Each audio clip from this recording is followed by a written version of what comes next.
Clearing out the depths of my workshop, I've discovered this rather old, incomplete and grubby A-series engine given to me by a good friend. I'm going to try and turn this into a red Golf GTI Mark 6 for my wife. We've just moved house though, so before I do anything I need to have a really good sort out and a tidy up and create a workspace.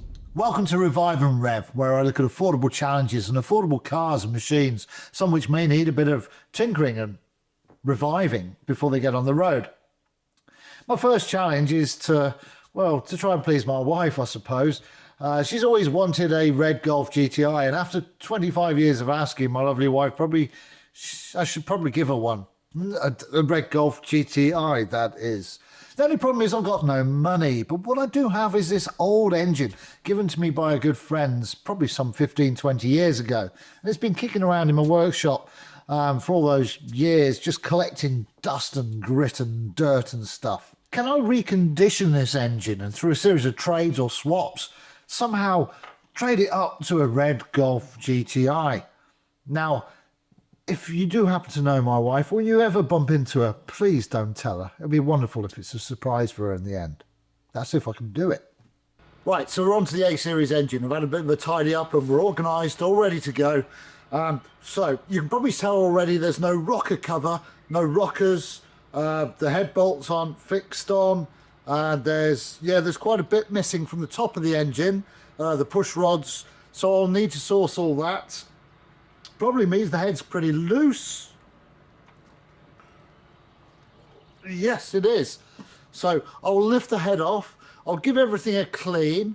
We'll try and find the engine number, learn a little bit more about this A-series engine. I think it's from a Morris Minor. I think it's the 1098cc, I think it is.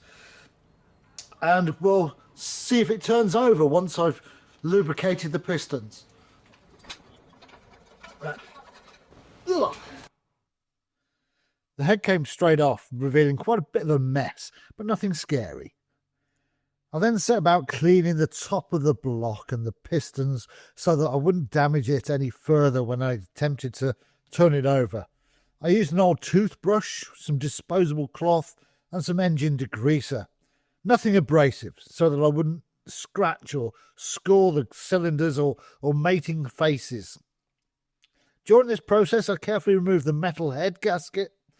You can see that at the end I used a bit of brake cleaner and took my time carefully inspecting it as I went.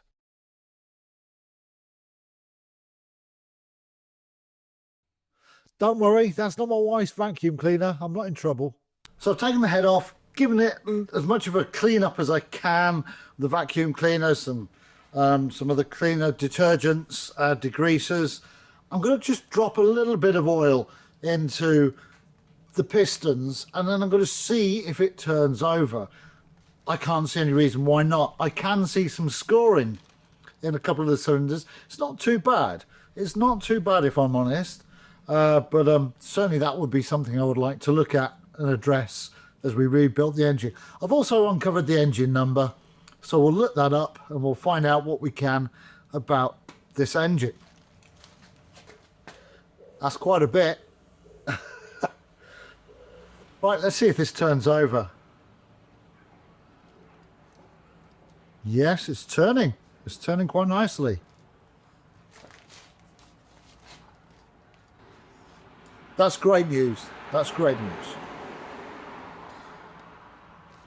So I'll continue with cleaning it, dismantling it, and I'm still going to do all the bottom end bearings and everything else. Might as well. We'll give the engine a paint and we'll start putting it back together.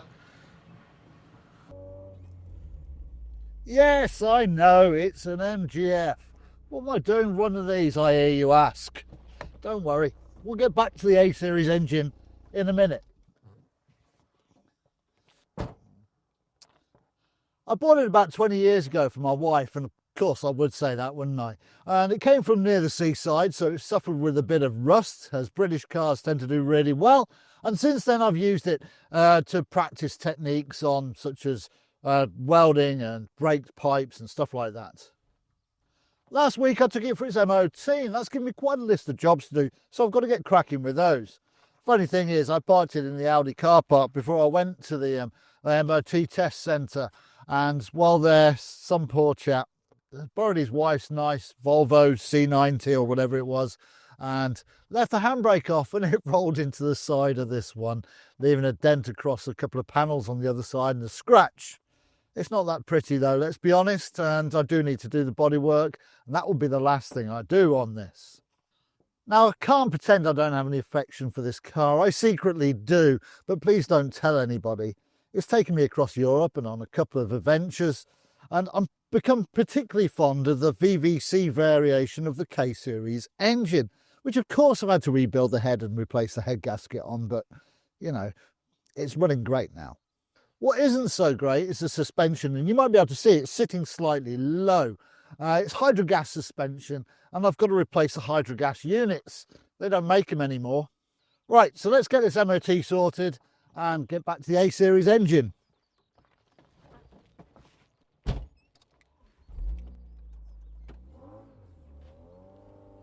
The new parts I got from Martin Smith in Somerset, along with the second-hand exhaust. Now, he doesn't know I'm going to mention him, but I've been going to him for years, and he really is an expert on MGFs. He takes a lot of pride in his work, his prices are reasonable, and he's always free with his advice. So I'm going to leave a link to him in the description below. Right, bloody hell am I feeling rough today, but I'm going away in just less than 2 days, so I'll really have to get cracking with this and get it retested. I've got quite a list to go through. So one of the things is the headlights and intensity, so I'm going to have to take the headlight units apart. To get access to them, I have to take the front bumper off. So that's what I'm going to get straight on with, get that out of the way. Well, it's a pretty straightforward process, taking away the headlights and the bumper, bar a few rusty screws, which I'll need to replace. And I've got the headlights on the bench. We can see this chrome reflector that's inside the headlight, now I've dismantled it, is a little bit faded. I'm going to see if I can polish that up. The difficulty is, it's a plastic that's been coated in a chrome material, and that's a difficult and specialist job to do. Whilst we've got it jacked up, we might as well get the wheel off and have a look at this top, ball joint. Look at that. You can see how disintegrated that shield at the top, that rubber shield is on the top of this ball joint. Okay, so I've got a couple of these. I'll pop these on the front as well. There's that side. There we go.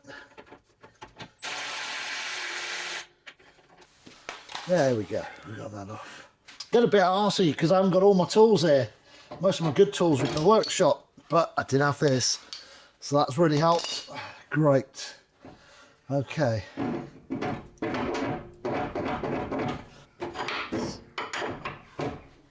There we go. Got it. Right, now let's whip this off. That'll do. That'll fit.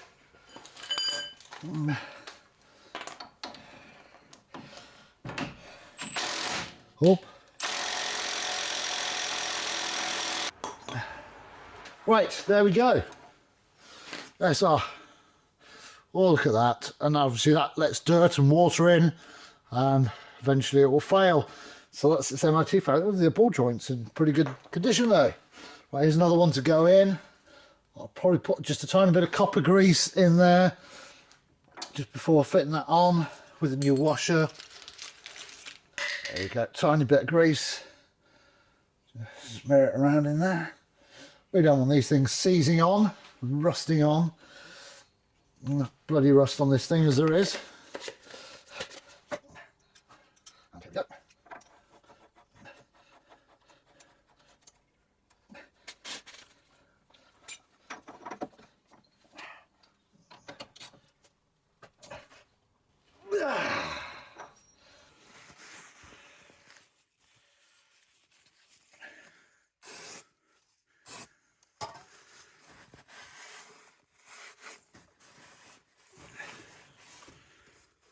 In the UK, every year, each car has to have an MOT test once it's over 3 years old.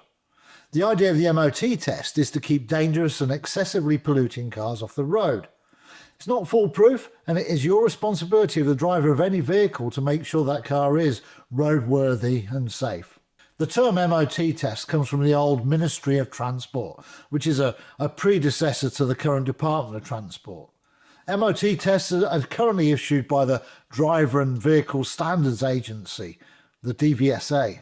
MOT testing centres test a list of things, right from windscreen wipers to vehicle emissions. There are different rules for different classes of vehicles, such as heavy goods vehicles and motorbikes. But there are also different rules for cars that are used for certain jobs, such as private hire or taxis.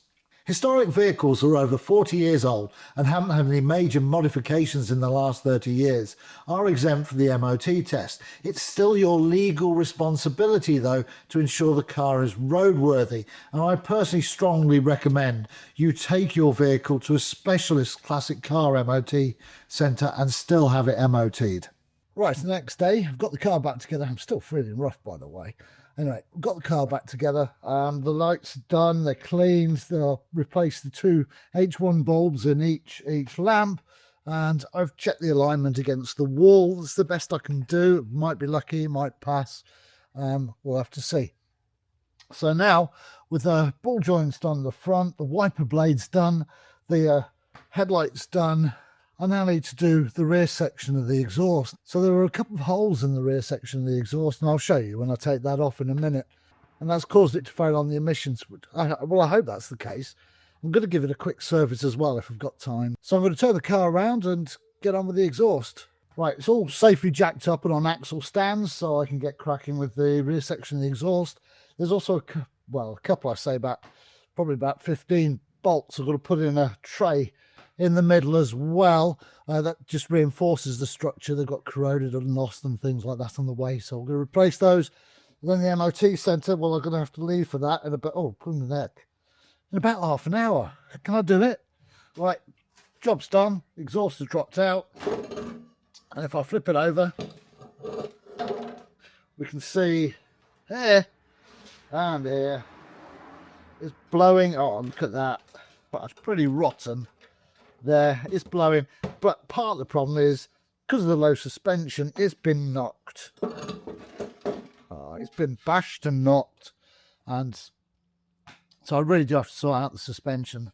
So with the exhaust now fitted, I'm going to run the engine for a little bit, and I've also replaced some bolts on the reinforcing plate under the car, and that's it. I did get a CV joint to repair, and I was dreading doing that.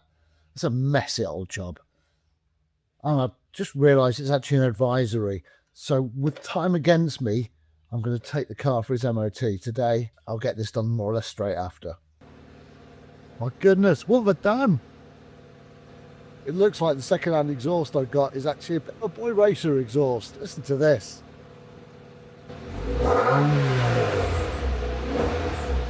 Oh dear. I ain't going to look good driving this, am I? Normally when I'm driving an MGF, I like to keep a low profile. Yeah, the shame. The shame.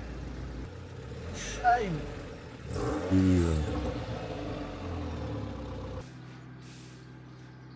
The shame. The shame. Back to the A-Series engine, and I continue to strip parts and give the thing a good clean. Once that is done, it will be time to remove the sump and expose the crankshaft. I put down a plastic sheet and an oil tray underneath the workbench to catch any dirt or oil. I know there's oil in it though, because when I was transporting it here in the hire van, the container it was in tipped over and oil leaked out everywhere, making a hell of a mess. I marked the timing when I was removing the cogs, and when I did remove them, I noticed something. On this timing chain housing that you can see here, one of the nuts, or on the bolts, should I say, there's been some wear, there's been some rubbing here. So it might be worth me looking at that. It's been obviously rubbing with the pulley. Yeah, don't like that. So here it is in all its glory. It's ready for some more spanner work. Yeah, so after a couple of hours of cleaning up and stripping down, we can now see what we're doing. Here's the head. Quite interestingly, when we look at the bottom of the valves, here we go. We can see that actually at least one of them's blown. They're all quite carbonised. There's a few high points as well on the tops of the cylinders. So there's quite a bit of work to do here. So the next stage is to take the sump off the engine, and I'll probably put it on the engine stand to do that. I've been a bit lazy not putting it on there. I've just been using a workbench, but that's, you know, it's quite a small light engine. So once we've got the sump off, we can then look at the bottom end of the engine and we'll start making a list of what we need to order. I'll then need to decide how far I want to take the engine. Do I go as far as getting new ancillaries and flywheel and stuff like that for it and try and sell it as a complete thing, or do I just rebuild the engine block and the head and see if we can sell it like that? Or when I say sell, maybe I'll just exchange it for something else. So I've decided not to use the engine stand. I'm actually going to flip this over on the workbench to get the sump at the bottom, and we'll undo the sump there. Hopefully I won't make too much of a mess.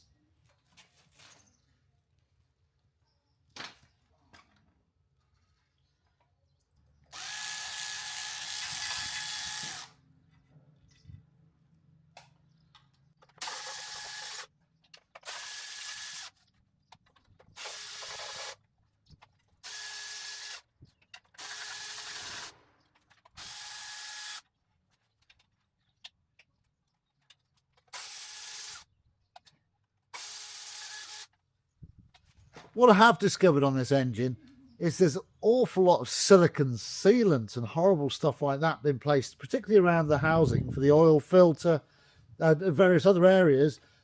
That suggests somebody's been chasing an oil leak around this engine at some point in its history. But I guess there was a time 20, 30 years ago when this was worth nothing, so it wasn't worth repairing.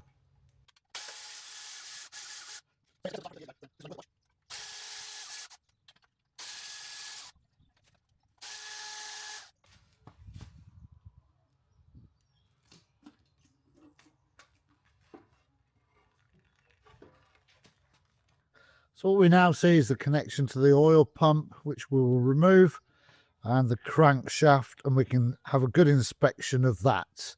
Inside the sump, what have we got? It doesn't look too bad, actually. No big lumps of metal. But I'll put a magnet in and we'll see. Oh, there's quite a bit of muck there. Probably best not to put my fingers in it. So I've given the sump a bit of a clean out. I'll give it a thorough clean later. Did find quite a few little chunks of metal in there, so that does not bode well. Got part of the oil pump out, and we're just left with the crankshaft now. Drained off the rest of the oil, so I'm going to have a bit of a clean up, and then we'll start investigating the state of the bottom end of the engine and the piston rings. I'm expecting some damage somewhere. Might be wrong. It could be years of accumulation. So the timing chain end, that's where piston 1 is, and we number the pistons all the way down till we get to the flywheel end. I'm going to make sure there's a clean space on my workbench so I can lay the pieces out very carefully as I dismantle it. I've got to bend back these locking tabs before undoing these bolts here. Obviously got to remove the end. Right, let's get a good look at these cylinders and see if there's any scoring. Now the cylinders don't look too bad. There is a bit of scoring and quite a bit of wear, and if it was a performance engine, yeah, I would definitely be worried about that. But with the sort of engine it is, it doesn't look that bad at all. I'm still going to look at getting it rebored.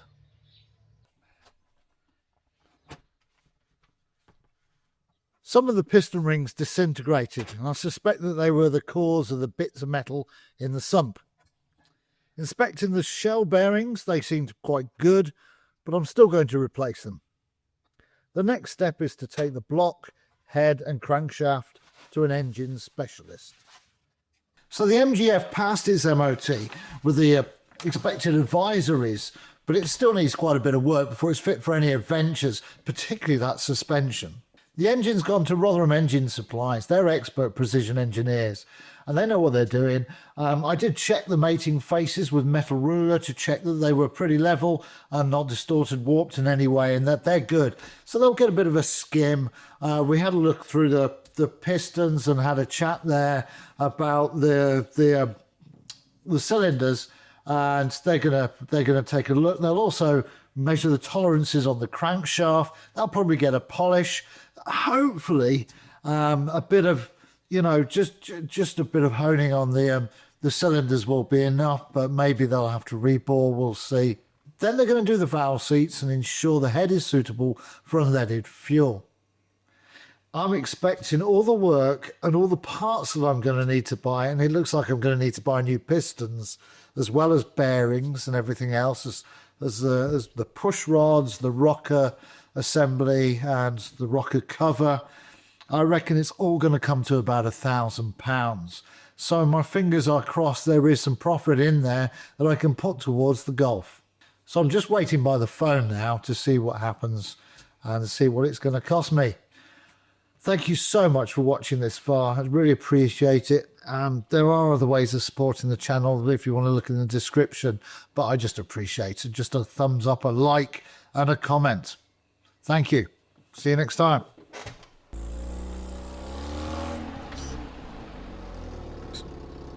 Yes, I know it's an MGF. What we're doing with one of these.